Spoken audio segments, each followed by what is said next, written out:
Hey, good morning, guys. This is week 31, day 4. We're in Luke chapter 10, wherever that is. I'm going to start at verse 25.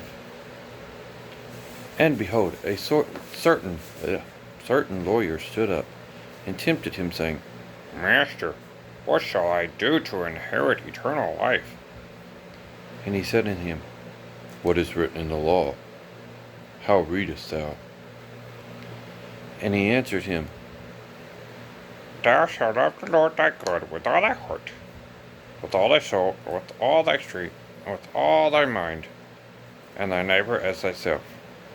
And he said unto him, Thou hast answered right. This do, and thou shalt live. But he, willing to justify himself, said unto Jesus, And who is my neighbor? And Jesus answered, A certain man went down from Jerusalem to Jericho, and fell among thieves, which stripped him of his raiment, and wounded him, and departed, leaving him half dead. And by chance there came down a certain priest that way, and when he saw him, he passed by on the other side. And likewise a Levite,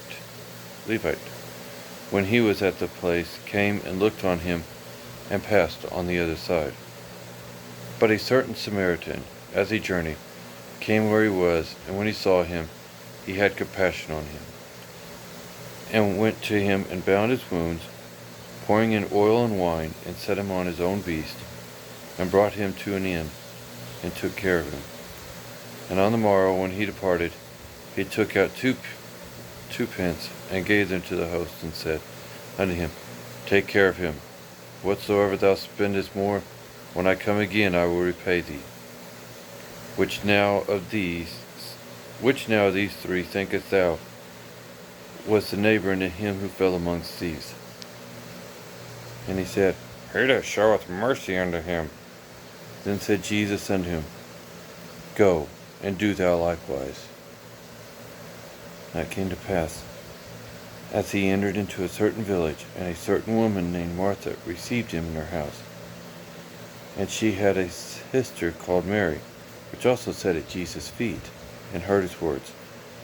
But Martha was cumbered about much serving, and came to him and said, Lord, dost thou not care that my sister hath left me to serve alone?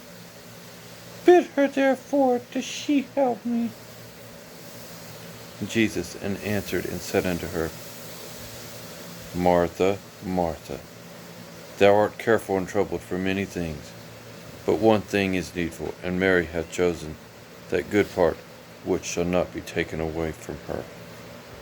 And that finishes today's reading in chapter 10. So tomorrow we'll start on chapter 11. Bye.